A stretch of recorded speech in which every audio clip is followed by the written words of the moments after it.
Today is May the 3rd, 2013. My name is Tanya Finchum, along with Juliana Nykolaiszyn. We're with the Oklahoma State University Library, and we're here in Hennessey to speak with Greta and Bill Jones about their Centennial Farm. And this is part of our Oklahoma Centennial Farm Families project. So thank you for having us today. Well, you're very welcome. We're thrilled to have you here. Let's start with having you tell us how your family came to have this land. Well, her grandfather purchased it in January the 12th, 1897. Paid $700 for it. And they got married the following year, but he bought it the year before they got married. So that's where they started their family. They raised 5 children on that farm. Her dad is number 2, right? Number 2. And he lived his entire life on that farm.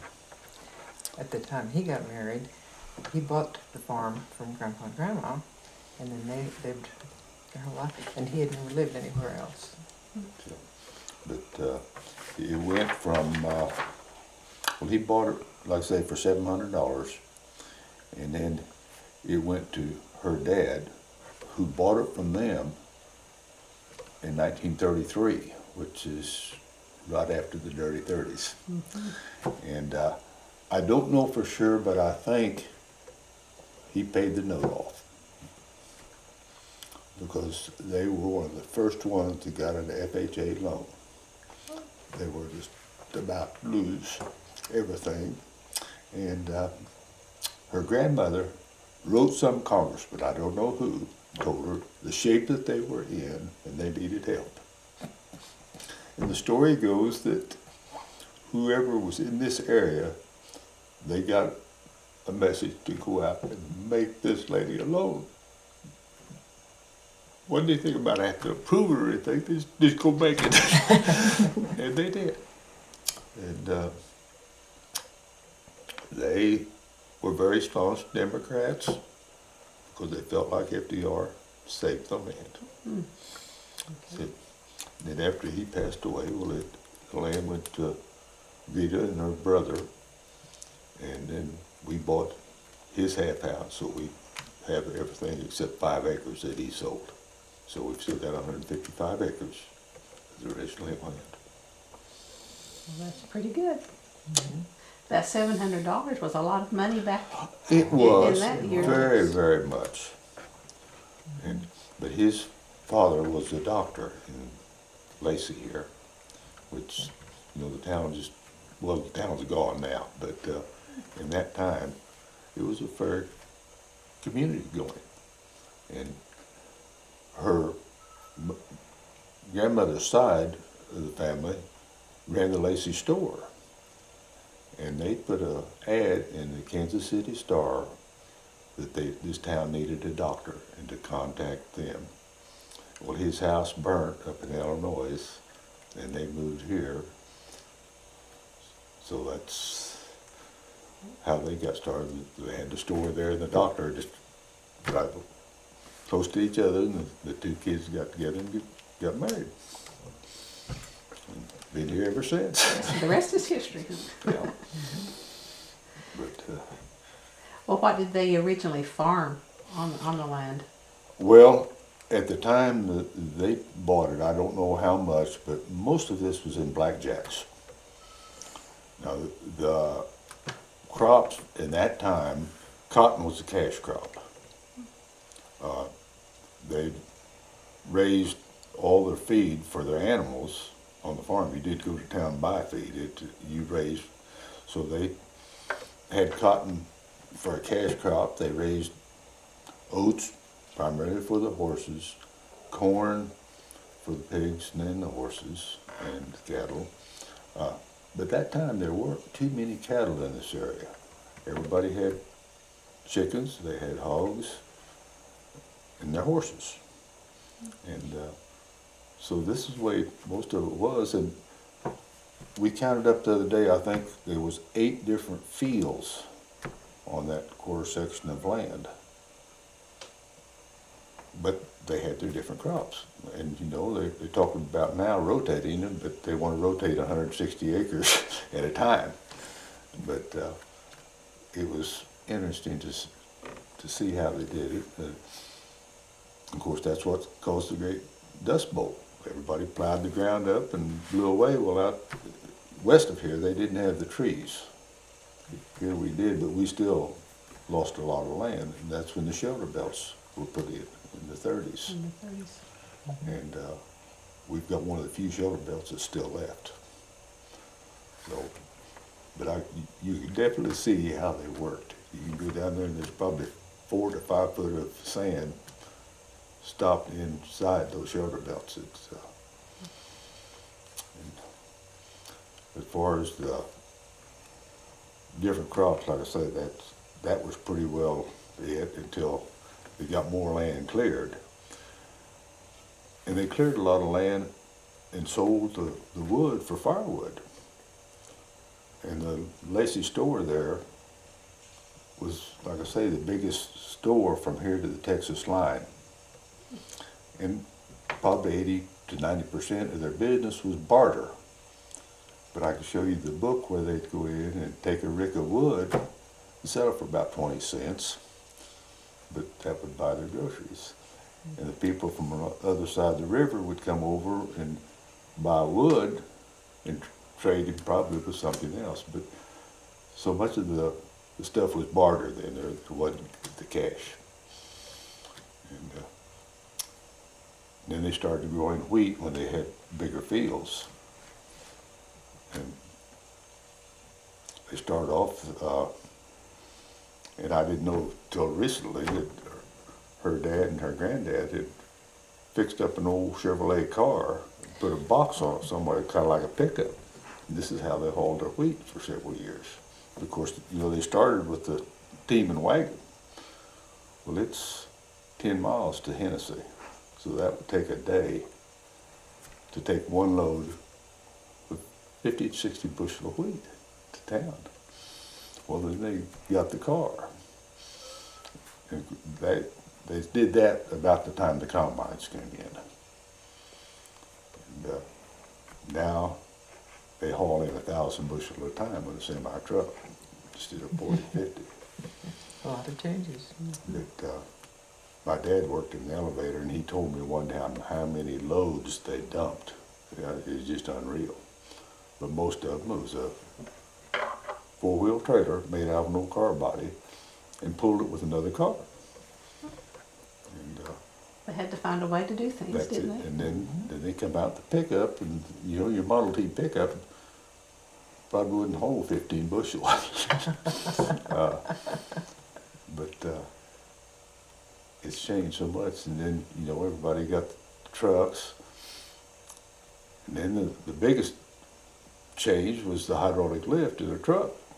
They'd go in, raise the bed, and dump it. They didn't have to scoop it out.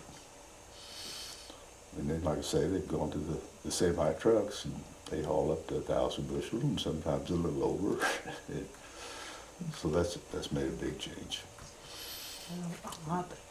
In the early days, what were some of the buildings that were on the property when they first? Well, they had the barn, and then they had this kind of I'd say a lean-to shed, but just a shade more than anything for their hogs. And then you always had a chicken house. And There were 2 chicken houses down there. I don't know, I don't know just when they started milking in this area, but by the 50s, just about every farm here milked a few cows. Mm-hmm. And the truck would come by a couple of times a week and pick the milk up in 5 and 10 gallon cans. Now, earlier, they used to take their cream in town, cream and butter. They would take it to town and sell it or trade it for groceries. Now, this was going on in the 50s. But now there's, I think, 3 dairies in the whole county. By town at that point, was it Lacey or was it Hennessey by the 50s? By the then? 50s, it was, Lacey's school was still going. And the store was still open, but this was just small things. But then Hennessey was the main town. But the railroad, what made the difference? It came through Hennessey and it grew. It didn't come to Lacey and it died. But in '53, when she graduated from Lacey, there was 5 kids in her class. So it lasted, what? I think it closed in 64, maybe? 64, 65, somewhere in there. Was it a one-room schoolhouse No. at that point? No. Goodness, no, we were a 6-room schoolhouse. And when they built their gym, originally it was the largest gym in the county. But there was just enough room on the sidelines that they put folding chairs. That was it. Folding chairs all the way around. And the court wasn't a full court length. So and the ceiling was real low. So any team that come and played, it was just an entirely different situation. but then they built a new gym 4 or 5 years before it closed. And the building there is still out there. So, Greta, had your parents gone to that same school? My dad had, they went through the 8th grade there because for a while we didn't have the high school. And when my Uncle Glenn graduated from 8th grade, his dad was definitely going to have more education than that for his son. So he sent him to prep school at A&M. And so he went over there and he graduated there. When my dad got to that point, he went to prep school at A&M. But before he graduated, Lacey had a high school and he wanted to graduate from Lacey. So he came back and was in the first graduating class at Lacey. And my mother was in a neighboring community, so she didn't go to Lacey school, but we go quite a ways back. And education was important, sounds like. Very important. My grandfather was he had studied medicine at one point with his dad, who was the doctor. And but that idea ended when he made a house call with his dad one time, and they paid him with a chicken. He said, any job that you get paid with farm animals, I don't think that's what I want to do. And he knew he wanted to be an educator and a farmer. And so he taught school. He taught in any of the one-room schools around here. I still visit with people that, I went to school to your grandfather, or my mother did, or someone, and how much this meant to them. And then he was the first superintendent of the Lacey School when we got the consolidated school and had the high school and so on, and took in all the one-room schools. And so he was the first superintendent there and taught there for a while. And that supplemented the farm. Yes, it did. That's how they managed, probably to hang on to it too then. That's right. I know he has said so many times that, Ella was the one that saved the farm because she wrote the senator to get that loan that they desperately had to have. And then he always taught. and he was also a county commissioner for a short period of time. And he was very interested in roads, and he was one of the instigators in building 51. And we also found out not too long ago that he was also they called it the president of the road, when the Drummond Road was put in, because they had the idea, farmers in Loyal, Dover, Hennessey, and Drummond decided that we needed a highway from Kansas to Texas. And so this was when that came about. And so he was always interested in roads, but we also needed good country roads too. Yeah. Well, he was pretty active in anything that helped the community. Civic minded. Yeah. he and one of the neighbors went from Hennessey to Lacey and got people to sign a petition that they needed a highway. And then he was kind of in charge of that building process and so on. Well, while he was teaching, was your mother then doing most of the managing of the farm during the day, or he didn't? I don't think so. That's when you had a lot of kids, and the kids did a lot of the work. But when her folks got married, they bought the adjoining farm, the same section here, but the one just west of us. So they moved up there, and Ted and Margarita moved into their house. So that was my parents. And So that's where I grew up. but they always farmed together up until he got to the point he couldn't do it anymore. But they always worked together on it, and they tried about everything new to come along. Some of the things they brought here, they would hear about them someplace else. And Daddy was just as much of a, well, I don't know, an instigator, I guess, as Grandpa. But they would go to wherever they were raising that and find out all about it. When vetch came, I can remember them working on getting vetch for this area to That was visit their probably eye. one of the biggest changes this area made. Now, you always heard about they planted cotton and it ruined the land. You know, you wear it out right quick. Well, the biggest problem with cotton, it wasn't that it was wearing the land out, but it was blowing away during the winter after they harvested the cotton. The land was just left bare there. And they brought this vetch in, and it is a legume that puts nitrogen back into the soil.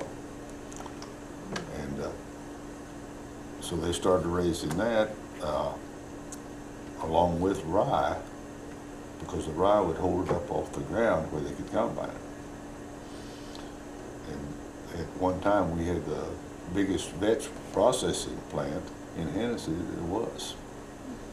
And everybody out here in the sand was raising rye and vetch. Well, rye wasn't much of a crop then. Animals don't like to eat it, but it would hold the vetch up off the ground so it wouldn't mold and die. And wheat would hold it up, but wheat matured earlier and a lot of it would shatter, so rye. And I remember her dad took a truckload of vetch into town back in probably the late 40s, and he paid for his truck with the one load. And then I think the next big change was the love grass that came in here. Love? Love grass, weeping love grass. It's a nice name for it, isn't it? And I think Johnson's Seed Company is the one that kind of got interested in that. They had one individual, Mr. Munger, was interested in it and got some of it started. But when the soil bank days came in, that's what about 90% of this land was planted to that went into the soil bank. And it was a good, built the soil up real good. It was very hardy grass. And if you came by, I've got 20-some acres of it still on this place. At one time, every bit of land on both places here was in love grass. But it's a fire hazard because they burn it every year and it just burns like it's been soaked with gasoline. And so that was one reason we kind of like to get rid of it. But it was a great lifesaver, and it's still a pretty fair crop. But the seed is very, very small, about the size of salt. And you've got to have your machines pretty tight. And when it's ready, it's ready. You've got to go. You can't wait 2 or 3 days. And otherwise, it'll just shatter out. So, but that goes back to the change. They used to list everything. In the early days, the lister was your main tool. Well, that didn't kill all your vegetation, and if you tried to list and grow wheat like they did, first thing you knew, the sheep would move in there and ruin your crop. So you had to turn it over, and that's when they started the moldboard plow. And that when you turn it all over, that's when the sandy soil will erode very badly. And so I can remember the 50s when it was just about as bad as it was in the 30s. But it wasn't, everything wasn't turned over like it was in the 30s. But I don't know,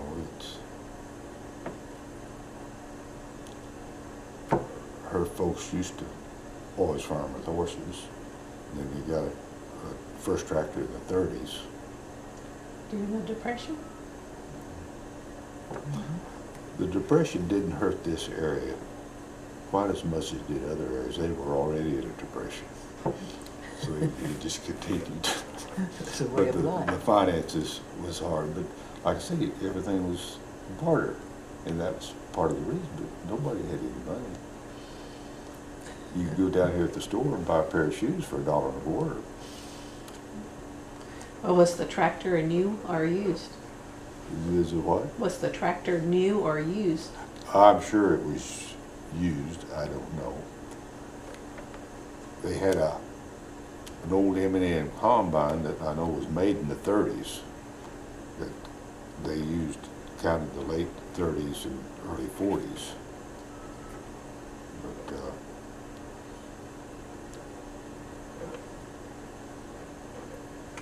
later on, I know Ted and his dad each had a tractor. Of course, they usually hired somebody to drive Mr. Hickman's, and Ted was on the other one. But I've got pictures of when they were combining. Well, they was pulling the combine with the tractor, but they was pulling the wagon to put the wheat in with horses. And I'm sure they just pulled the wagon out to the road, then hooked on it with the car and went on to town, or they took it to the bin and binned it.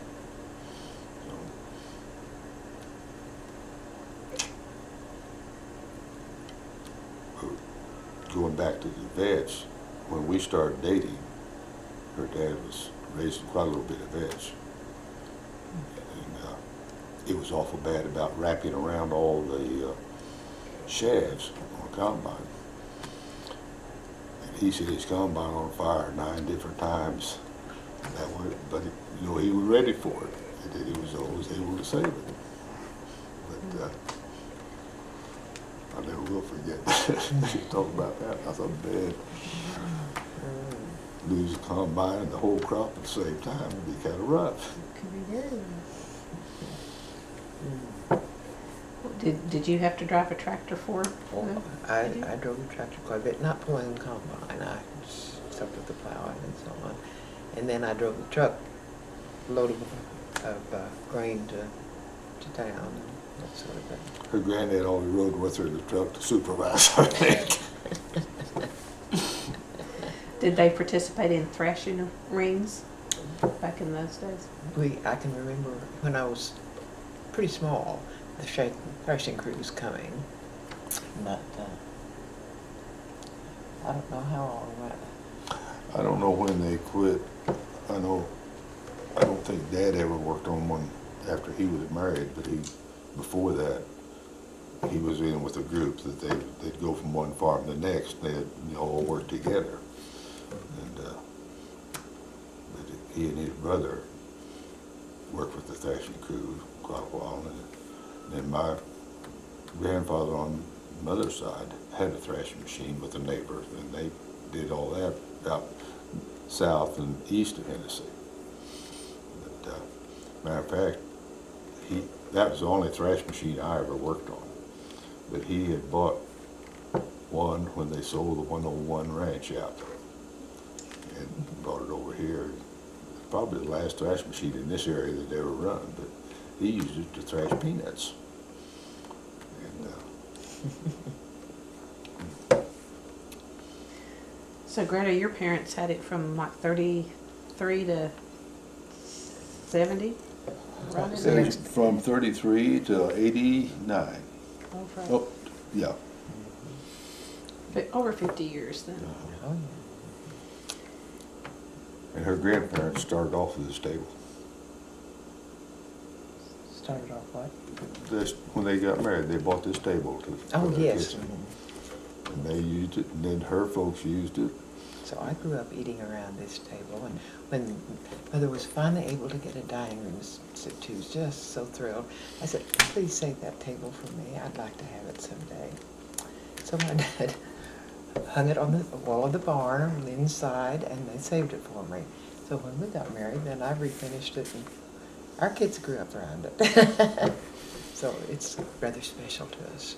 And when did the two of you get married? Well, Let's put him on the spot. Yes. January the 1957. 4th. 1957. We got married between semesters of our senior year in college, and then stayed for graduate school, and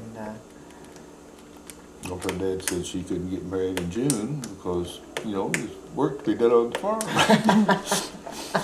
So we just set it up. I had a job over there, and she had a job, so I had a semester to go. And so, well, we'll just go ahead and get married. And January. then we graduated. I got my orders from the Army, and they weren't going to take me in for a year and a half. So I knew I couldn't get a job hardly for that period of time, so I just signed up for graduate school, kept the job I had, and finished up my master's. Handed in my thesis one day and reported to Fort Sill that afternoon. I was typing pretty fast at that point. And for the record, by over there, we mean Oklahoma A&M, Mm-hmm. later Oklahoma State.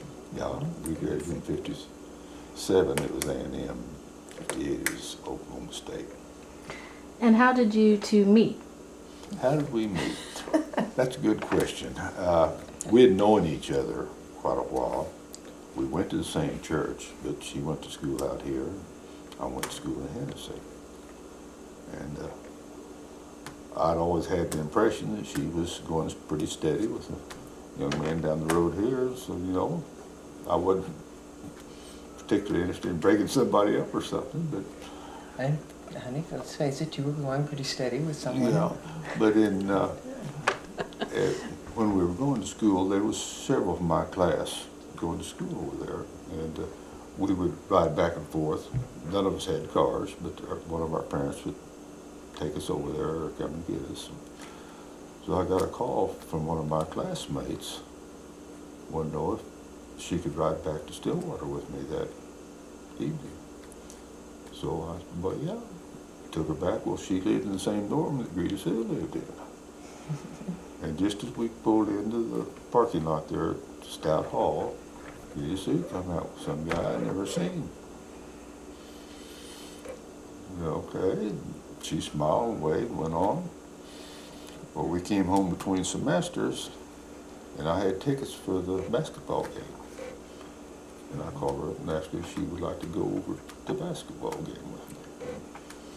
Well, after hum-hawing around for a while, she finally decided to go. And that was it. So your first date was in Gallery, here. Chicago. Basketball game at A&M. And did they win? They did. But I can't tell you who they played. I tried to find out. We'll have to show you something after a while that commemorates our first date. Oh, yeah. Yeah, that was... but this same gal wound up being her roommate later on.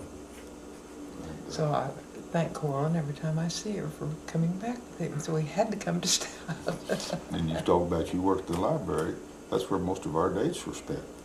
I'd go over there and pick her up. We'd go to the library, study till the dorm closed. I'd take her back over there. And which dorm did you live in? She lived in Stout, and I lived in Cordell. He got a lot of walking in those days. If I'd been in Bennett, I'd be a little bit further away, but that'd be all.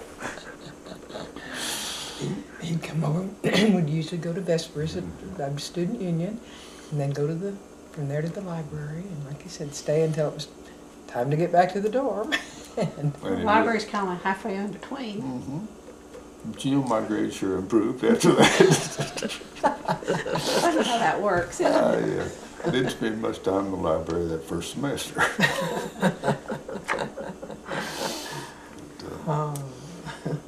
And what was your degree in? Agriculture. I was in agronomy, was a field crops major. And what about yours? mine was in home economics. I was in clothing, textiles, and merchandising. And Did you have to spend a semester or quarter at the management house? Oh, yes. Home management house? yes, I spent a summer there. She spent a summer there, and I spent the same summer in Fort Hood, Texas. It was in ROTC.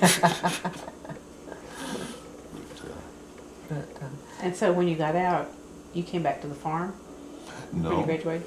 I reported to the Army that day, so I was in the service for 2 years.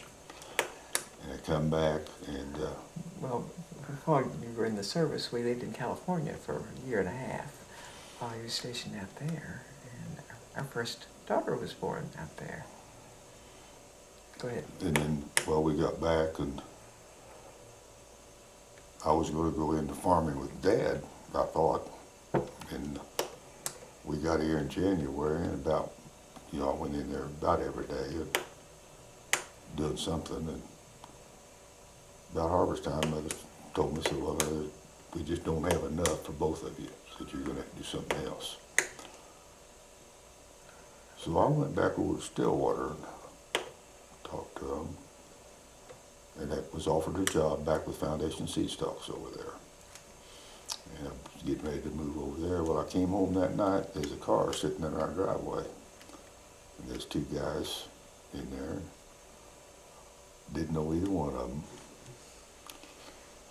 But they had just purchased that big seed house that you come across just before the railroad. And they said that they'd bought that day.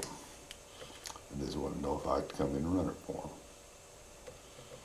And so I called back over Stillwater too, well, I was going to stay here.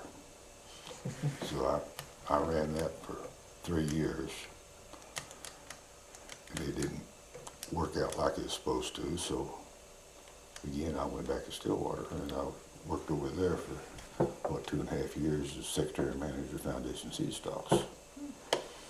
And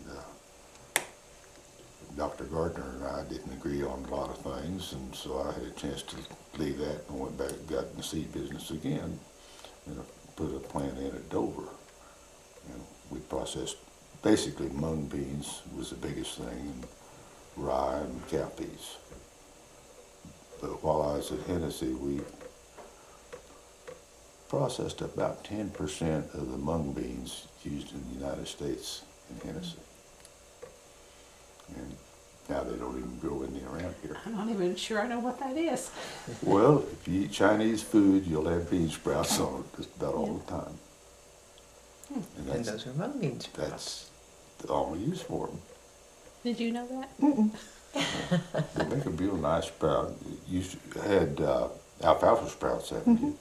Well, the sprout is just a lot bigger, coarser than that. So you know where they used to come from. And like I told you before, rye was not very well desired. But Noble Foundation came up with a new variety of rye while I was over Stillwater called Elbon. And I happened to be one of them to go to Noble Foundation and pick it up. And we brought it back to the agronomy farm. And N.B. Thomas was the head of Foundation Seed Stocks at that time. And he said, I don't want that stuff even in the warehouse because it's no-no around wheat. So we took it out to the agronomy farm and stored it. Had to clean up their cleaner, and the stuff was in terrible shape. They did a great job of developing the rye variety, but they didn't keep it pure. They had oats in it, they had wheat in it, they had barley in it. So we had to clean that up, and then the next year we put it I think 16-inch rows.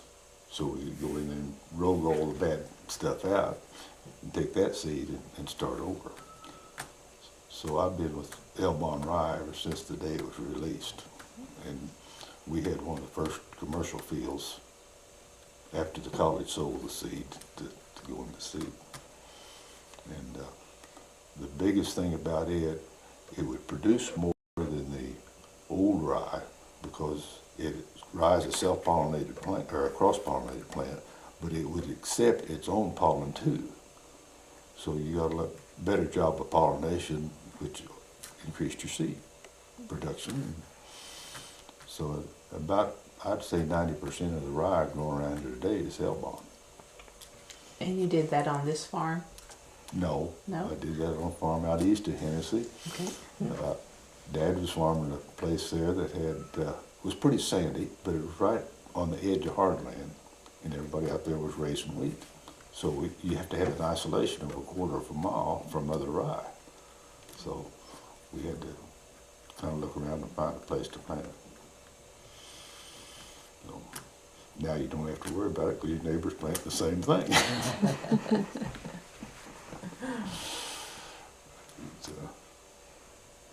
So when the two of you became owners and managers of the farm, what was the main products or produce or Well, at that time, I'm trying to think, we had an allotment of wheat at that period of time. And I planted the acreage to wheat that they allowed me to, and the excess acres went to rye. And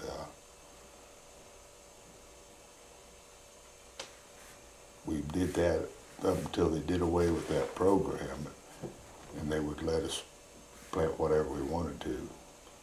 At that time, we had to leave some of the land out completely. You couldn't do anything with it. But then they reversed it, and you could plant whatever you wanted. So we started planting the rye and planted everything to rye. But I raised registered rye for several years, and they finally got to much of it, there wasn't a bonus in it. It wasn't worth the trouble that you had to go to produce it, so I've just gone back to the common rye. But we grew mung beans or cowpeas. That's when you were still moldboarding the ground, but you turn everything under and plant your mung beans the same day you plowed it. And that gave you a cover crop, and usually the mung bean crop would pay the expenses to put your rye in. And but now that they found out that they could pasture crabgrass and do very well with it with cattle. And used to be, that's what you would, you would kind of grow mung beans or cowpeas. We fought the stuff like the devil, didn't we? So decided we was tearing up better stuff than we had.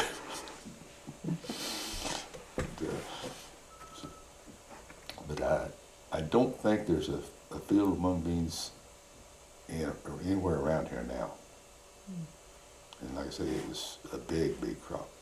But we processed a couple of million pounds a year. And if you plant them now, the deer will eat them up. And we've got more deer now than we've ever had, which you would think, with all the land that's been cleared out, they would thin out, but they're getting thicker.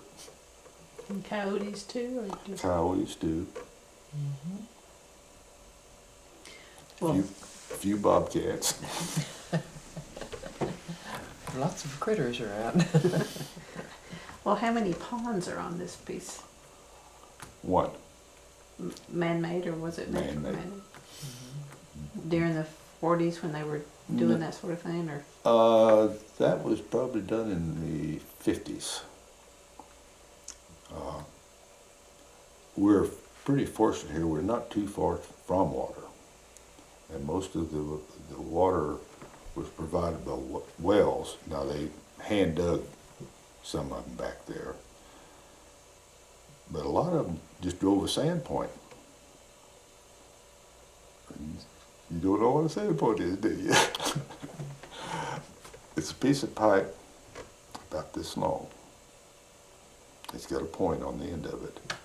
then it's depending on the size of screen you want, that pipe is covered with a screen wire of different sizes. And you drive that down till you hit your water. And then you put a pump on it. But see, it can't be over 20 foot down or you can't pump water that far. You can suck it about 20 foot is maximum. You can push it as far as you want to. So if your water is less than 20 foot, you can get by with this sand point. And a lot of them, they'd have it on top of the ground and still get water, or they would dig down part ways.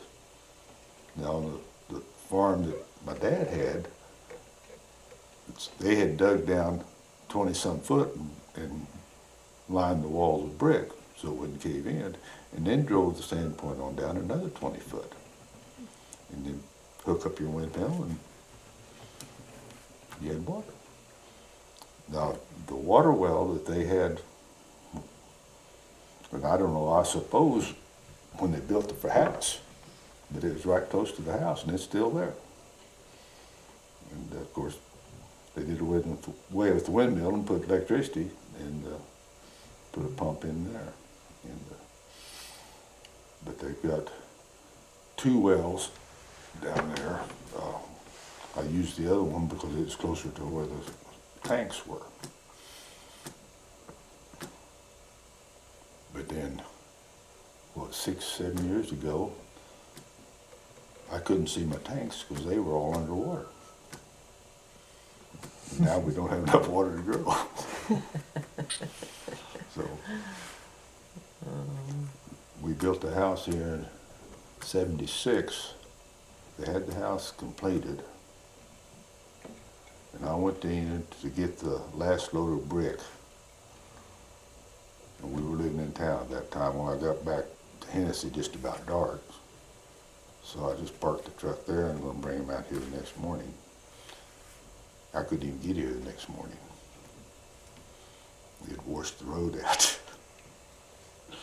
So they didn't even work on the house then for another 6 months until it dried up, and then they come back and finished up. So it could change a lot out here real quick. Well, if this house was built in '76, was there a home? Where was the home? The homestead house? Or Well, now where we're across the fence from the Centennial Farm here. okay, The Centennial Farm starts out here with these trees, okay. and this place her grandparents bought later on. And Grandma would sell it to us, but nobody else.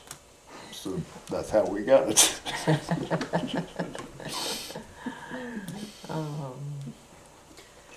Well, then on the Centennial Farm, are there any buildings on it still standing? Not in the original. We do have pictures of them for you to see. Would like to. The flood of '57 got up to the floor of the house. And that pretty well messed the house up. For some reason or other, there was not a foundation all the way around that house. They had a footing, but then they had a cellar under it. And I still think it was probably dug out after the house was built. But But there's no concrete involved. It was just all dirt. Was it a 2-story house or one? yes, 2-story house. Describe the layout on the inside of it a little. Mm-hmm. Well, you do that better than I could. Where was your room? My room was upstairs and to the left.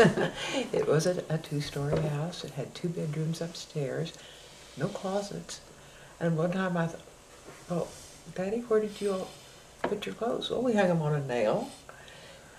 And I said, all of them? And he said, we didn't have that many. Yeah.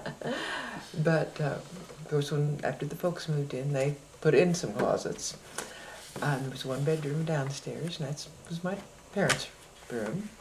It was a living room, and then a single room, kind of like this, with a kitchen and dining room and so on together. And I think that was probably the favorite room in the house. That's where we all spent most of our time. And then the living room was a little bit more formal, and that's where the new dining room went to replace this. And then later I can remember when we got running water and built a bathroom and utility room onto the house. And about what year would that have been? I would guess that was in late 40s, probably late 40s. Real electric came in. Mm-hmm. And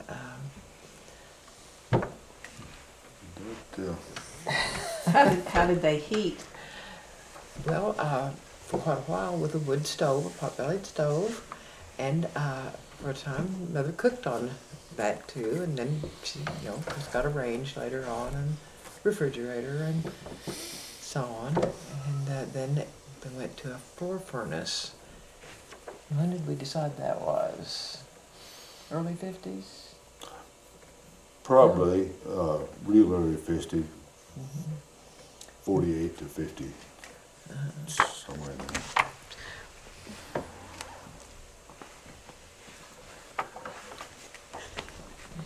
Well,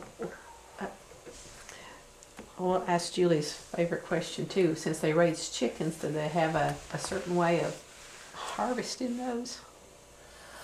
Harvesting the eggs or the chickens? The chickens. Oh, yes. That's what everybody eats. She likes to know the technique, so did you Everybody seems to have a different technique when it comes to slaughtering chickens. Oh, boy. Well, my job was always to cut the heads off. Yeah, and I didn't have to do Had a that. stump about this big around, stood about that. My mother used to put a broom handle over their neck and pull the head off. Couldn't do that. But to me, it's just like you cut the thing clear off and let them flop for a while, and then when they got through flopping, you go stick them down in hot water and pull the feathers off. And so I got to do that. I go get them and remove the feathers and then cut them up and fried chicken. Just about everybody would order 100 chickens in the spring. They'd be big enough for harvest time, then you'd feed the crew. And that was your main meal. They did butcher hogs, but very, very few people out here ever ate beef. If they had a calf to sell, they'd sell it because they'd bring more than the hog would. And they'd either can the meat or put salt on it. The salt and brown sugar is what they'd rub it with. You go down there and rub it every 2 or 3 days, and that's the way it's cured. Or you put it in a great big crock, smoke it? cover it up with lard. Oh. It just buried in the lard. And like I say, a lot of it was dried. I don't know if they smoked a whole lot then, but they dried an awful lot of it. So, but I remember helping Grandpa go down there with that old salt and sugar and rub on the hams and things. You wonder how any of them lived. But it was pretty good eating too, though, wasn't It it? was good It eating. was very good. But they all did a lot of hard labor then, and they would burn it off. Being a home economist, when our family came along, we didn't fry chicken, we didn't fry anything, I just was very insistent we had a really healthy diet. And at that time we talked about, well, how in the world did our parents and grandparents live? We decided, well, it was all the hard work that they did, and they lived long lives. Yep. My grandmother liked 3 weeks of being 100 when she died. An aunt that was, a week or so from her 104th birthday. And all of my dad's sisters were up in their late 90s when they died. So, they lived healthy lives too. At that point, I thought, well, our family wasn't going to eat like that. But maybe I could have taken lessons from them, do you suppose? And I think I probably did. Because my grandparents lived just across the fence west of us, where we are now. And so I spent a lot of time with Grandma and a lot of time with my mother, and they were both wonderful cooks. They knew what they were doing. What was your favorite meal that they would fix? Well, I think probably fried chicken, chicken and noodles. Her mother made the best noodles. She didn't learn how, but they were great. That's why he married me, I think, to more of those noodles. We have pictures and so on. Well, I'm not sure. The potato harvest. Sure what? The potatoes. Oh, the potato harvest, yeah. Did your mother or did you participate in home demonstration clubs? Oh, yes. Yes, in fact, when the first home demonstration club in this area was formed, my grandmother was still very active, and she was the first president the first two terms, and I think there were 37 women who joined, and my mother was in home demonstration work all of her life. And then as soon as we moved back, well, I joined an extension homemaker club and continued to be. Of course, 4-H was a big part of our life. Did you find it? We had it last night. Well, I'll look for it a little bit Would later. it be over there? It could be. What was the name of the club? The 4-H club? Oh, Your extension grandmother's, homemakers? yeah, or the very first club that started, Well, it was the Lacey Home Demonstration Club. Lacey. Mm-hmm. And that's the one that Mother and Grandma were both real active in. And the one I joined when I came back, because the Lacey group were getting old enough that they were just about ready to quit, I think. You know, the first time they didn't take a full display to the county fair, I really talked to my mother. I said, "Now, you just can't quit doing that. That's a very important part of it." And she said, "Honey, we've been doing it for so long. We're ready to sit back and watch the other people do it." And I said, "Well, I understand that now." I didn't understand it when she told me. And then I joined the Farmerettes Extension Homemaker Club, and I still belong to it. Have it here every year, and so on. But it's a very important part, I think, of rural life. I really do. And like I said, I heard about 4-H all my growing up years because my dad and his sisters were real active in 4-H. And I'd hear about the entire family loading up, driving to Stillwater, and they'd spend the week at 4-H Roundup, what we call it now. I don't think it was called that then.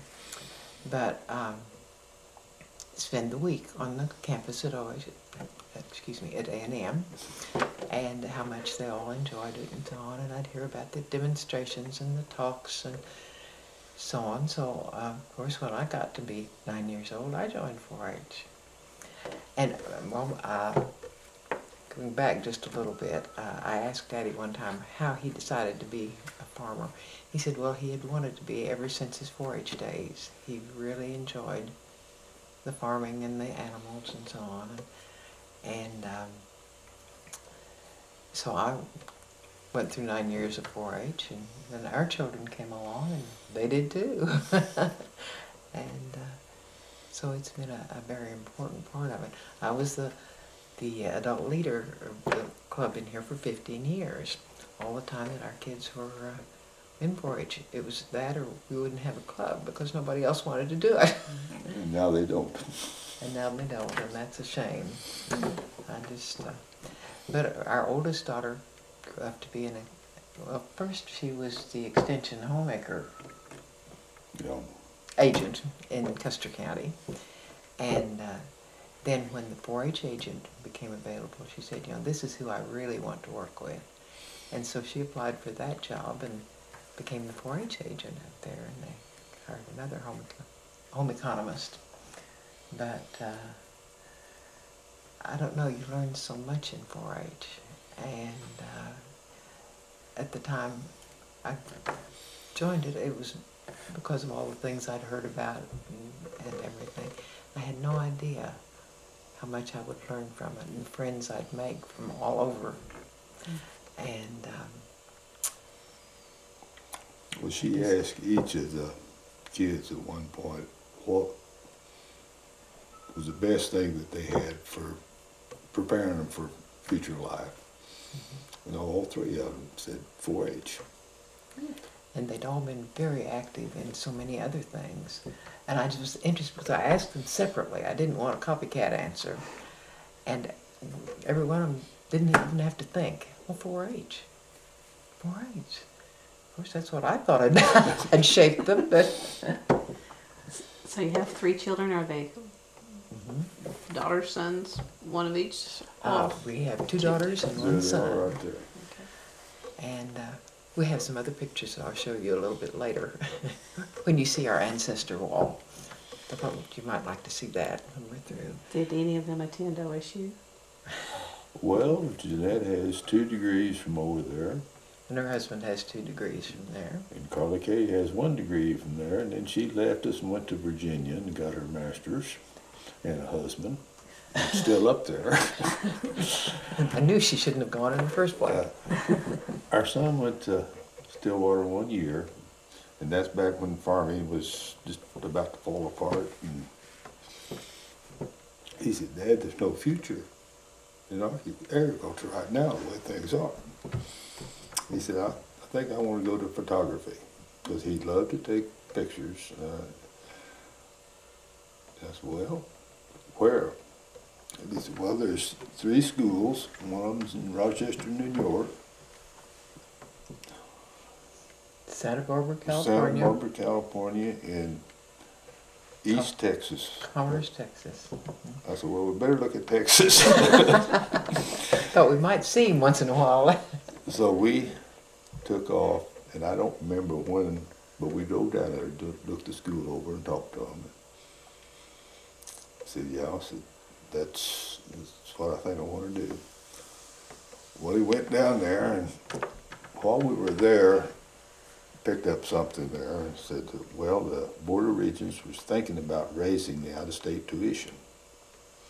I said, well, that's so neat. Well, they raised it all right. They quadrupled it. So he went down there for a year, and there just wasn't any way we could handle that. So he laid out for a year and worked. That way he could get Texas residency. He worked in Texas. And went back and finished up, and then he went to Indiana and got his master's up there. So, And he came home from college with a wife, too. yeah.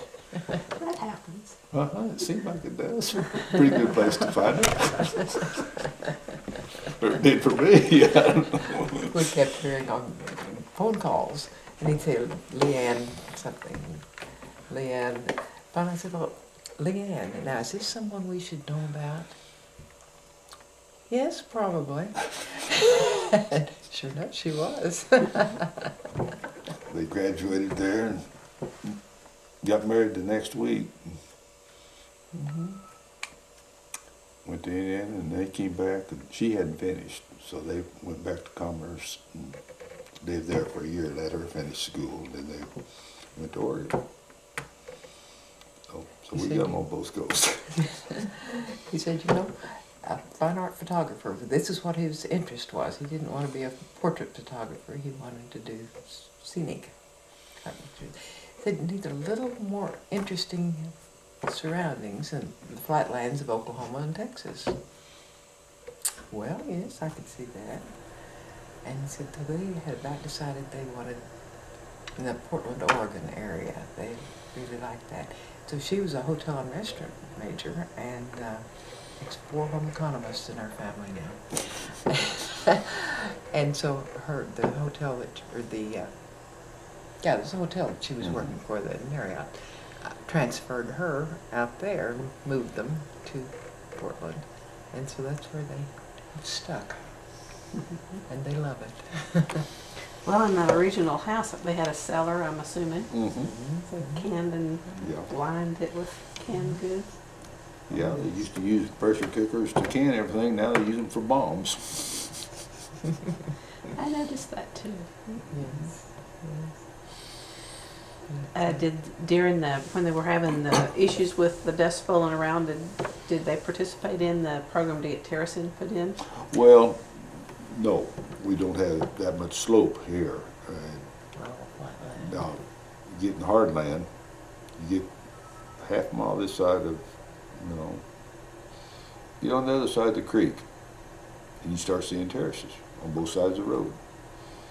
Out here, you don't see them because it's pretty flat, and if you terraced it, it'd wash away with the sand. It won't open. But now we did put the shelter belts up out here. There's a lot of those. But like I say, we've got one of the few that's still left. But we put them in when you was what, 2 to 3 years old when they started? Possibly when we started. Was that kind of part of the WPA? Was Yes. that part of the WPA? When he signed up for them, they come back and told him, said, well, Ted, if you will cultivate between the rows, said, we'll send a bunch of men out here and clean up the middles. And so they come out there and hoe it just like they did cotton. And, so they had 3 shelter belts. Well, they had 2 on the Centennial Farm. Well, no, they had 3. One of them not a full half mile. And then he had the place south, and they had another shelter bed over there, part of the way. Like I say, that I can show you where they worked. Yeah, well, there's when they Did first planted the WPA build an outdoor toilet for you? Yes, ma'am. And I've still got the concrete part of it down there. Was it a 1-seater or a 2? I guess 1-seater. one-seater. It was for a fact. And they took pictures every so often to see how the trees had grown. And I was the measuring post. My gosh. So what kind of trees were they? They planted a variety of trees. Cottonwoods, elm, bodark, and cedar. And there's another one out there. I don't know what it is. Which was for the shelter though, the cedar, or were they all for All of them? they put 1 row of each in. They put the cottonwood in because it was a fast growing tree. The cedar's pretty slow growing, but it does the best as far as stopping the wind. And the elms grow pretty fast.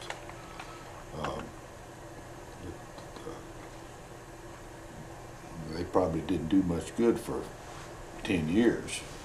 And then they get up big enough to block some of the wind. But, We have really appreciated this shelter belt just south of us because it keeps so much wind from up here. Well, I just assumed most of them were cedar since they went to the ground. And keep it from. But if it's others, we learned something today.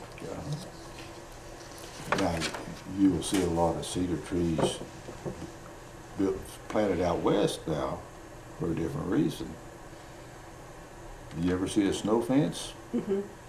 Well, they're planting cedar trees now for those, so they don't have to put the fence up every year. But they put them under plastic, so they water them. It's quite a deal. Here's some more pictures. Did your mother or grandmother quilt? Oh, yes. You chuckle, huh? What? Well, you want to see some real pretty quilts? We've got one quilt. The family story on the thing, it took first place in the World Fair, but we don't know which one. We think it's St. Louis. It about have to be because the lady that quilted it was her aunt up here at Ames. She was the one who raised my mother. Mother was orphaned when she was 4. And so Aunt Susie Nykolaiszyn took she and her brother in. And Aunt Susie's the one that made this. Why don't you get it and show them, honey? But she brought it to Oklahoma from Illinois, where she lived then. And so we feel the dates were, comparable and so on. But it had its first prize blue ribbon on it the Grand Champion ribbon on it when she gave it to us. And she was a master quilter. She, I think, specialized. Well, she was an artist too. She painted several pictures. See around here. With the one picture we have of the log house that Grandpa and Grandma moved into when they were first married, moved this table into it and so on, that she had done in pastels for them. And it came from them to my dad because he was born in that house, and then we got it. But, oh my gosh, what and stitching? Susie drew the quilting patterns for other people for their quilts, and then she had done this one. You really should She have on sewed cotton that. She gloves, went- Julie. Really? Pulled it apart and stiffed the cotton under it. Tanya is our quilt expert. Not expert. I love quilts. So. Oh, I do too. My goodness, it took her a long time, didn't it? Oh, well, there's no telling how much time that thing took. I asked her one time how she did that, and she used a closely woven fabric on top and then a loosely woven one on the bottom, and they would quilt it, and then they'd go to the back and break the head off a needle and part it and put cotton in every place that it needed to be, and then they'd close the weave back up, and but you just open it up so they can see. So who the gets whole it thing. next? What? So who gets it next? They won't tell us. Tried to tell the kids to pick out what they wanted, and And at one point I had done ceramics, and I made a nativity set that has always been the centerpiece of our Christmas. And last Christmas our second daughter said, "Mom, do you know how dumb that was to make one nativity set when you got 3 children?" I said, "Well, yes, I intended to make the other 2. But I said, but then it wouldn't have been so special." Well, but There's 3 wise men. They can each have one. that's a good idea. Are there any of these that they would want to I see? don't Honey? know. I was trying to see if I could see that sand point on there, but I can't. The one? The sand point. So what's going on the farm today? Well, this is my last crop. Really? I have been growing rye on it. Oh, golly, I can't remember how many years now. Just probably the last 20-some. Pasturing about half of it out and harvesting the other half. But then 2 years ago, when it got so dry, I had to get rid of all my cattle because I had 2 bales of hay. No prospects anymore. So I started culling the cattle and finally got down to where there wasn't hardly anything left. I said, well, I just will go ahead and haul them all off. And so then I've harvested the rye since, but I've made a deal to rent it out next year. So when this harvest is over, that'll be it. Our daughters have been trying to get him to retire for several years now. They said, "Dad, you're just not as young as you used to be. You need to let somebody else do that." And he didn't want to. But I had one grandson that had been coming for the last 11 years to help me. Now, He's the one in Virginia. yeah, but his mother came to me way back there and said, would you be willing to let him come to the farm and just learn what it is to live on a farm, to learn some work ethics. So you don't have to pay him. I said, well, honey, I can do that. So he came when he was 9 years old. Of course, the first couple of years, he wasn't worth a lot, but he was, but now he can do anything. I turned it over to him, but I got where I've lost all my strength, so I have trouble hooking up equipment or anything like that. But the last time I was cutting, which was 4 years ago, I believe, or I did 5, a cloud was coming up. It looked like it was going to rain. We were just about to finish up. Oh, I was putting the grain in a bin, down here with the auger. We stopped to unload the truck. And he said, well, Grandpa, you go ahead and cut. He said, I'll get this in the bed. He said, we can get through. And sure enough, we did. And it rained pretty hard that night, which would delay the harvest 3 or 4 days if there'd been anything left. But you know, he's a pretty young man to take over, but I didn't worry about it. But I imagine last year is going to be his last year because he turned 20 now and starting his college work. And so I don't imagine there's going to be time to come to help Grandpa. I'm sure he'll miss it too. Well, I'm sure he will. But it's real funny that when he first started doing things, he'd call his dad or his dad would call him about every time. Well, what do you do today? Well, then his dad would go to work, and he works for NASA. And so all the people around him, well, what's Nathan doing today? What's he done this week? And every one of them said, oh, I would give anything if my kids could do something like that. And everybody talked, well, they either had an uncle or a grandfather or something that they'd spent time on the farm, and they really cherished it. And I think Nathan did. A couple of summers ago, Nathan and I were sitting at the table. I don't know, I guess maybe you'd taken different lunch hours, hadn't you? But anyway, we were just the two of us, and I said, Nathan, you have no idea how much the time you spent with us has meant. I said, you know, we feel like we know you so well. Because we're with him 24/7, you know, and we just really have enjoyed that. And he said, oh, Grandma, not near as much as it's meant to me. And I said, oh, honey, you don't have to say that. And he said, no, I mean it. He said, it has meant so much to me to be able to come here every summer and work on the farm. And I thought, yes. Mission accomplished, huh? Yes. I had written stories about the family for our county museum was doing a Centennial book, and I was working on it with them, and the big part of it, of course, was getting stories from all the pioneers of Kingfisher County, and we had a 1,000-word limit on words per story, because, you know, you start talking and you can go a long ways. And so after I got going on it, I was thinking as many generations as my family has been here, and there are people all over the county who have known different generations. And so I wanted to get them all in there so they'd know where they were and what had happened to them.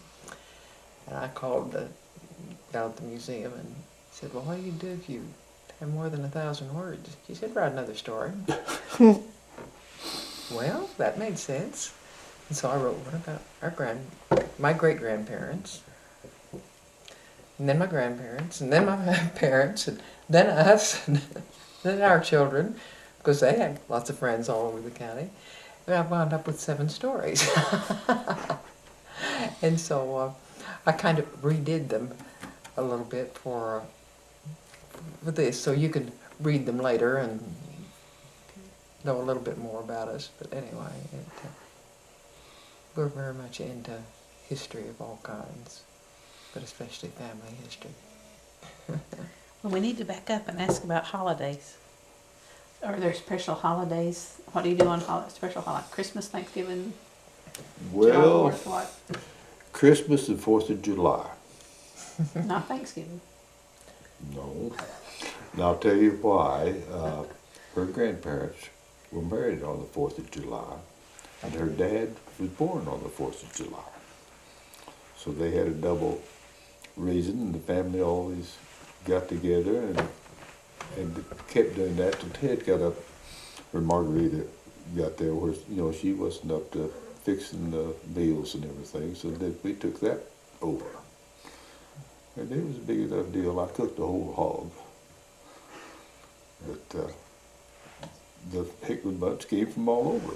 And of course, they'd spread out and multiplied a little bit since it started. I had an aunt in San Francisco, and an aunt in Texas, an uncle in eastern Oklahoma, Spiro, And they always came every 4th of July for the day and Yeah, weekend. they stay a day or two, and so, but that was the big one, and everybody fixed up, but I took on cooking the meat, and we did that 2 or 3 times, and then I started just tapering off. There wasn't as many coming, so then I backed up and started cooking brisket, and didn't have so much left over and stuff like that. So, but 4th of July has always been a big day, and then our daughter got married on the 4th of July too.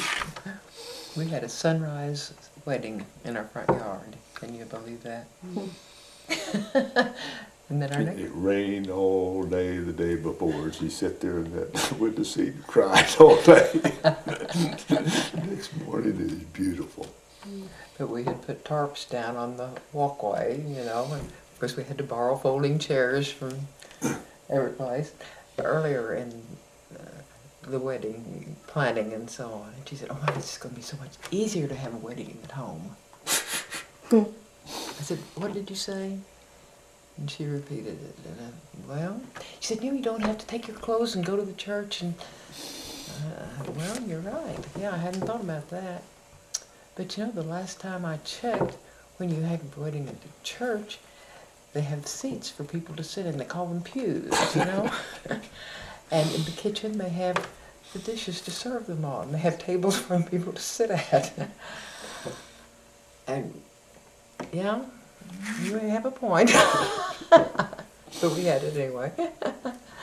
And like you said, it was a beautiful day. And when we talked to the photographer, we asked him, well, now what time should we put on the invitations for the... And he said, well, you'll want sunrise pictures. And I would suggest leaving that for... But she had requested a sunrise wedding because she had always run on about that time of morning. She was in track. And she said, it's just beautiful then. And so I said, why don't you set the wedding for about 7? But this also meant he would be here at sunrise anyway, and her college roommate just about had a stroke when I told her she had to be here at 4:30 ready to have pictures made, because she was not an early riser, and she was in the wedding. But it worked out beautifully. And when people were sitting there before the wedding and during the wedding, you'd see the squirrels running up the trees and from branch to branch, and be rabbits run across, and somewhere in the middle of the preacher asked for a few moments of silence, just enjoy the surroundings. And a deer got up out in this field and walked across. Somebody later said, well, who choreographed this for you? Was it Walt Disney? I said, well, it might have been. But it was awfully nice. Well, how many years later when Carla got married? About 4 or 5. And she wanted a garden wedding too. Well, all right, we can do that. We know how now. So we did it. Of course, we borrowed the little snack tray things to serve people on and so on. That was before they had pretty disposable ones. But we borrowed all the club ladies because they put them together when they had things. And for weddings, we put them together, and everybody had theirs marked so that we'd know whose they were. So on. And not too long ago, Carla said, Mom, said, you know, I can see saying yes to 1 wedding at home. But 2, you had to be out of your mind. And I said, yes, and if Noel had wanted to get married here, we'd have said yes again. And in fact, he did want to, and said something about it. And I said, well, honey, we'd love to have it, but this isn't your call. This is Leanne's. Wherever she wants to have the wedding, and she'll probably want to have it in her church. Oh, well, okay. So, anyway. But we do have July, and then Christmas, I think, has been our own family's favorite, because we do a lot of special things at Christmas. And so on. Well, growing up in the old farmhouse, did you do anything special for holidays there? Well, July 4th, I'm sure, was Well, still yes, a and big July thing. 4th has always been, from the time I was a little girl. Of course, Grandpa and Grandma, it was up there first because it was Papa and Mama's anniversary. And the kids came home from California and Texas and all around for that. So my cousins and I were very, very close because of this. And then, like he said, it went to my parents and lived down here and till it was our turn. And we're still having them. But Christmas has always been hers. She just loves to decorate. And when the kids were real small, she saw a magazine, somebody, this lady had such a special tree of all the little ornaments that she had collected.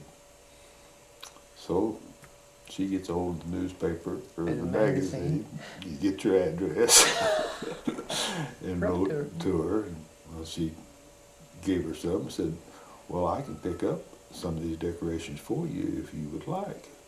Because since she had a lot more opportunities out in California.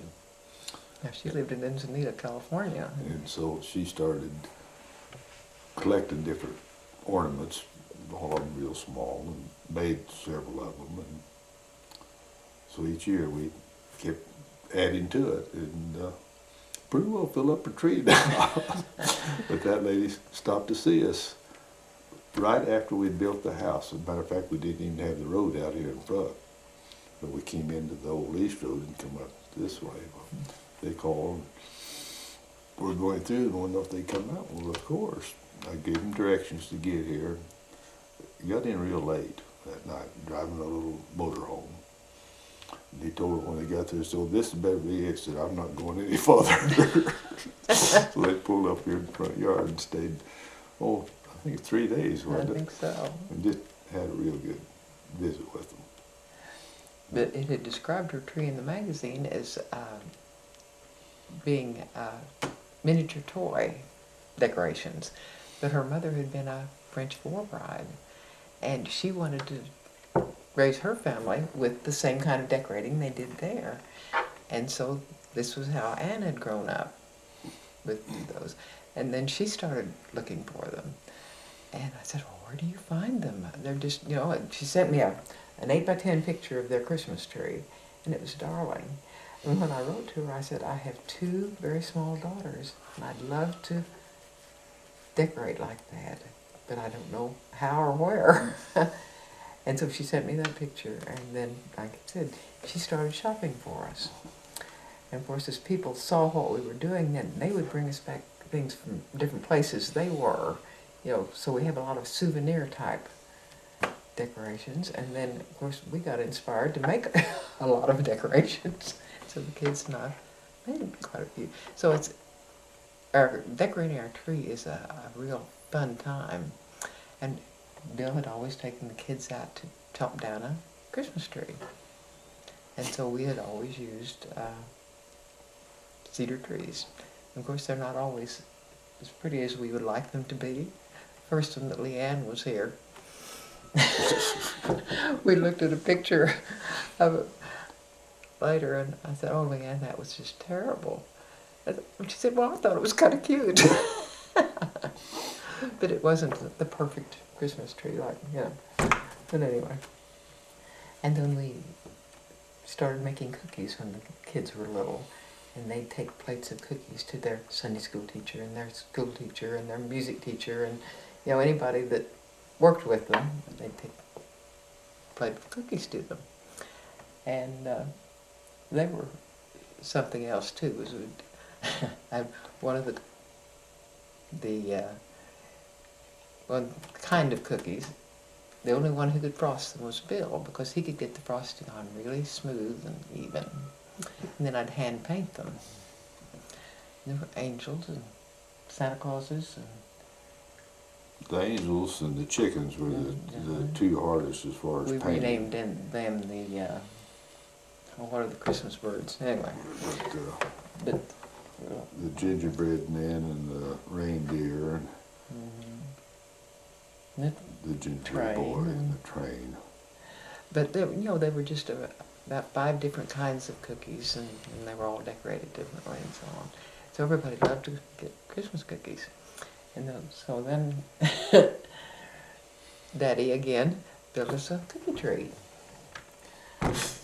Your cookie tree? No. I need to go get a picture of that. Well, all it was dowel rod, about this long. Oh, Just lead up. me, they came out and, tear it in, and they just take regular Christmas tree ornament hooks, drill a hole in the cookie, hang them on there, and then they'd have a tea party, and all the kids could pick the cookies they wanted off. And, Kind of like a gumdrop tree for Easter. yeah. Or I mean, I grew up with a gumdrop. Uh-huh, just about the same thing.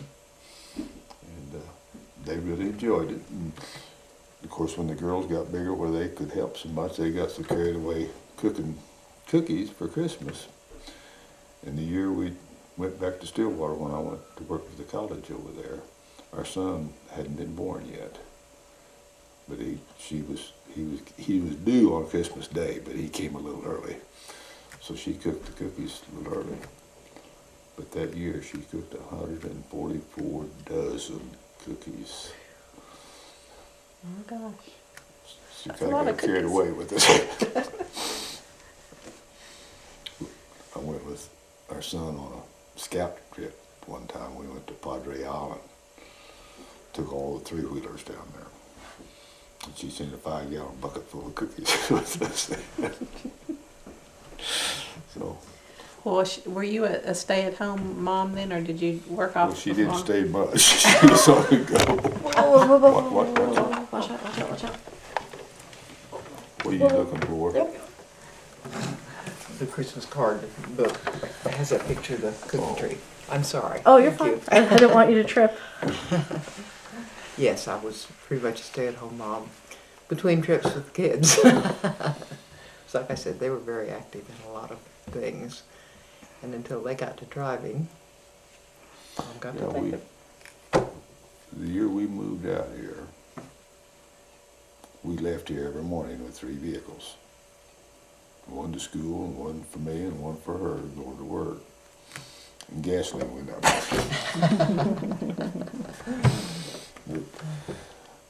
But the girls never did ride a school bus out here, because Jeanette was in track.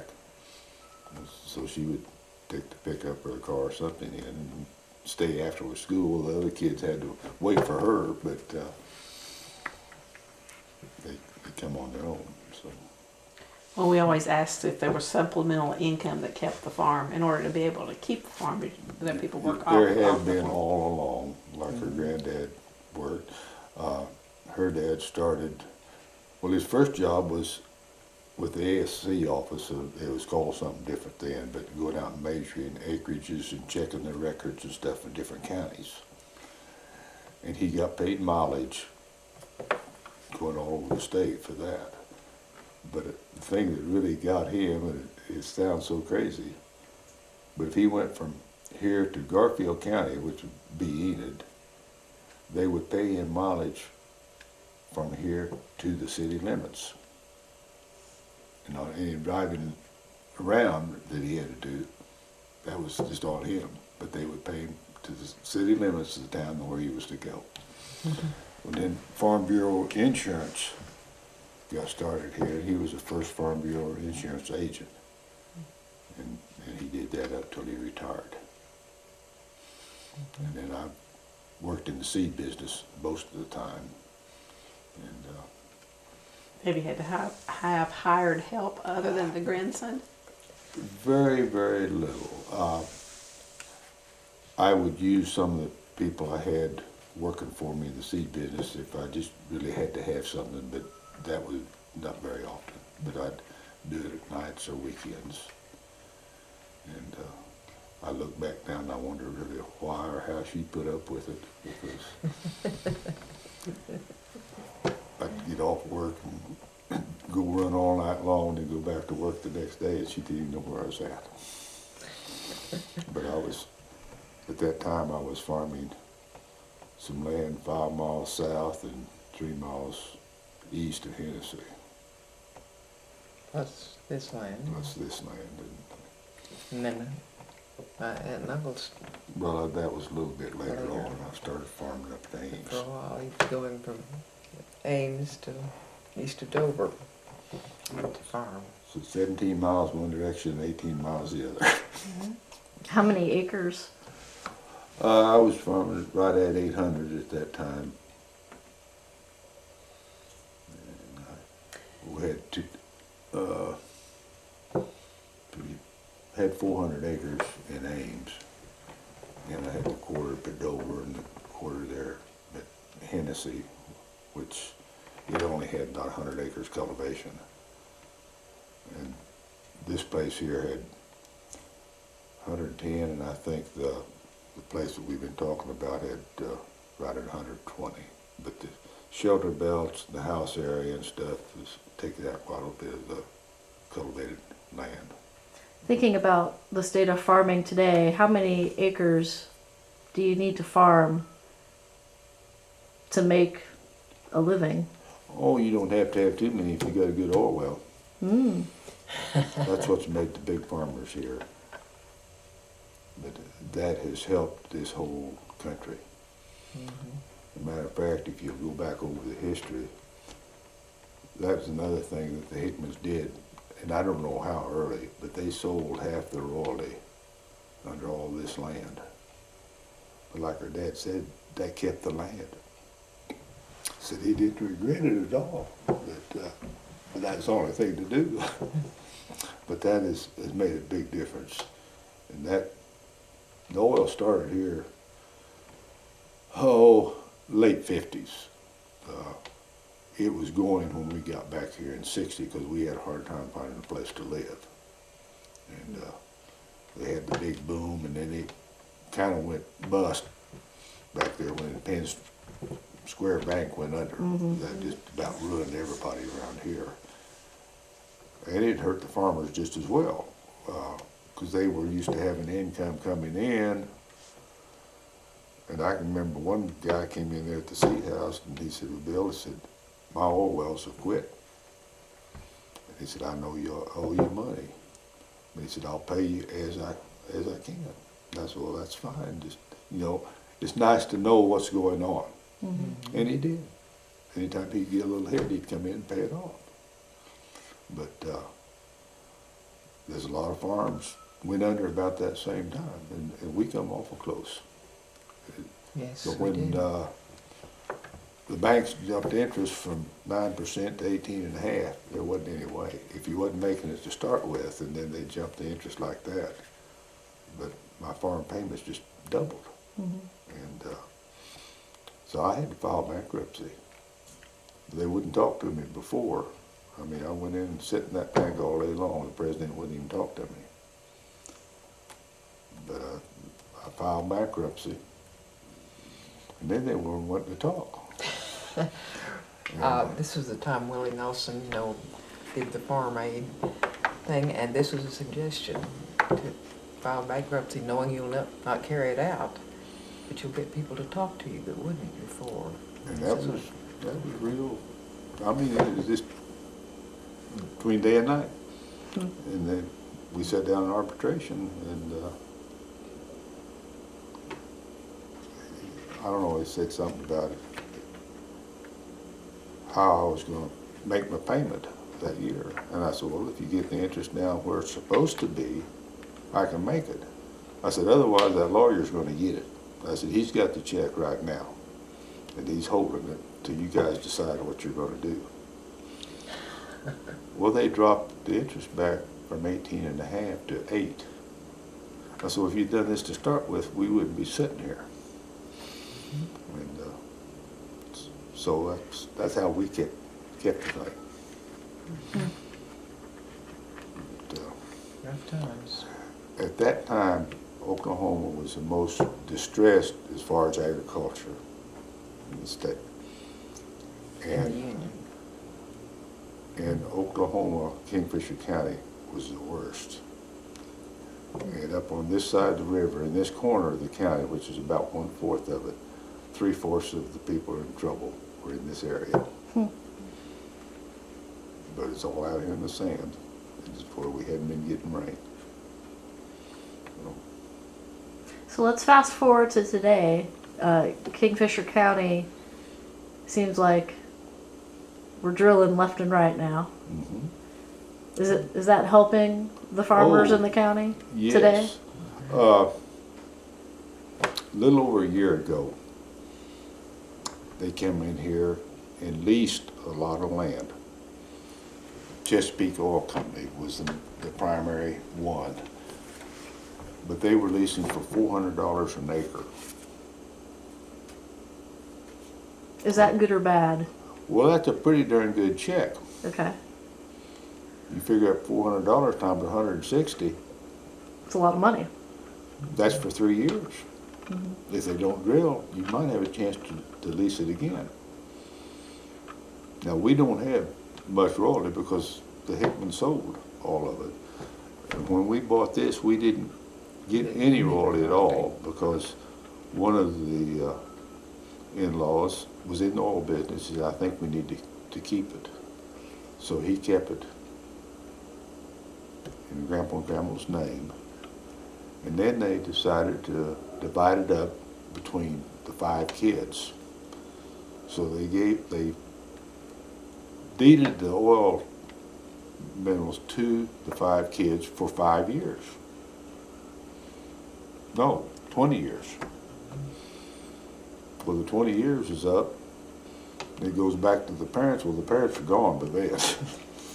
So we wound up getting 1/5 of the half they had, and then Rita and her brother split that. So we got 20 acres.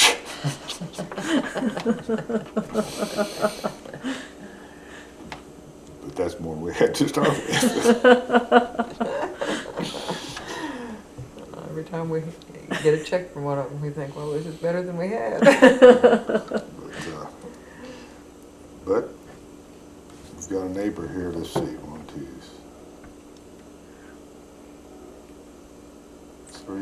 3 miles west of us. Hit one of the best oil wells in this area. Back early, he was a school teacher. I have no idea how much it made him, but they drilled all around trying to hit that same zone and never did hit it.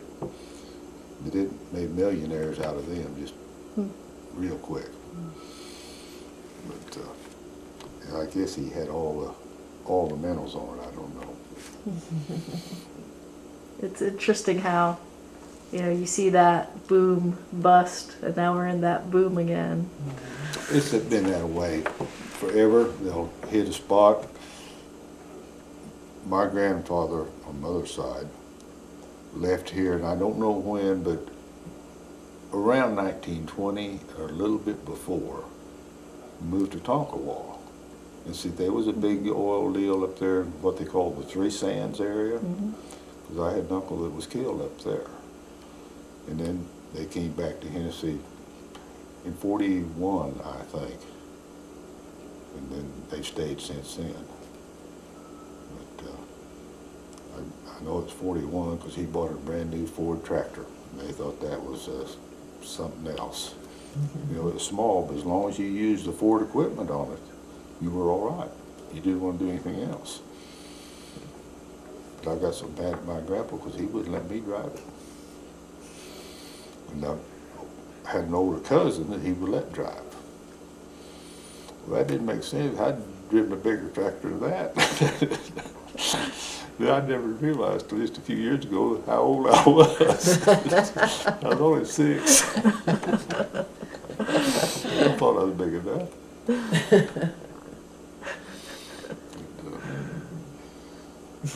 Well, looking at the next 100 years, what do you hope happens on the farm? I wished I knew. The Centennial Farm will go to the middle daughter. That's already decided. And the reason for that is she will probably keep it the longest. Now she lives farthest away, but yet she has an interest in it. And she had a special connection with her grandmother, great-grandmother. They were just, their birthdays were the same day. They had all their birthday parties And together. there was just a connection there from the word go. And when Greta was pregnant, when she told her mother, her grandmother, that she was pregnant and was going to have a baby, well, when? And she told her, oh, that's going to be on my birthday. Well, no, it's a few days. No, it'll be on my birthday. Sure enough, she was. The extension homemaker group got together and had a birthday brunch, I think, for my grandmother who lived up here. And I was up there for that, you know, and we were celebrating her birthday. And that afternoon I had a doctor's appointment at O'Keene with my doctor. And my dad took me over there and he said, oh, I think I'm going to keep you. And all the time in the delivery room, I kept looking up at the clock to see if we were going to make it on Grandma's birthday. And sure enough, we did. And so I think that was one thing that made them special. Where is the picture of Carla and Grandma? He thought you should see it. Oh, it's right back here.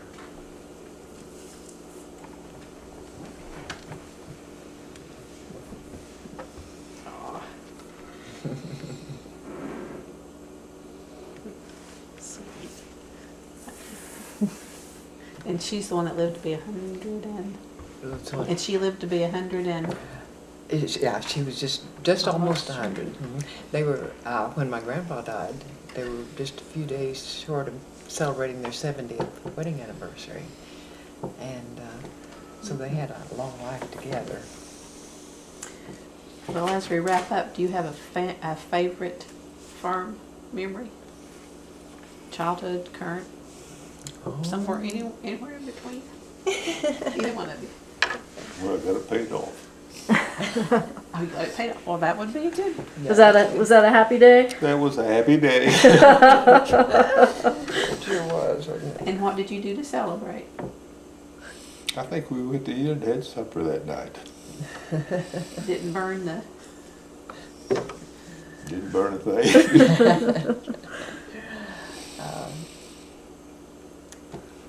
I think my favorite memories were when aunts and uncles and cousins would come to help on the farm some. And I was very, very close to my cousins. They lived quite a ways away, but they all wanted a part of the farm, you know. And so I think that's probably my favorite memories. What are yours, other than... Well, I think the get-togethers, when we started having it, I mean, it was a lot of fun to have the whole bunch here. And like I say, they all chip in and help. And I remember one time, and the only time we've ever done it, but one cousin bought a sack full of fresh roast ears. And I'd heard about smoking them on the cooker. Well, I'd already pulled the meat off. And so we threw the corn on there. And it was delicious. And it wasn't that much trouble. I really Leave them in the shucks. Leave them in the shuck. Have them wet and throw them in there. And I don't know, 15 minutes or so. It didn't take any time at all. You cut the end off and you just peel that husk and the stuff off. Just real easy. But he mentioned he started doing brisket with his, and now when I either call them or send out the letter or something, they'll call, he's Bill fixing brisket. So they all like that. Here, I'll show you this. Ties in with the farm. Our postmaster here decided that he was going to deliver the mail like they used to, so they lined up all the mailboxes in there by the pond there just south of town. They've got a walkway around it, so they had us all positioned around there. He and I don't know what the gal's position was, but she was main one from the postal department in Oklahoma City. Come up.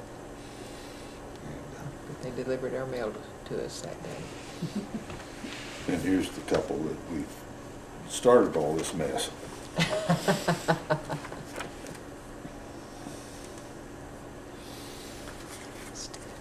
You would ask for pictures of the house. The picture over the fireplace is the log house. That's where they first lived.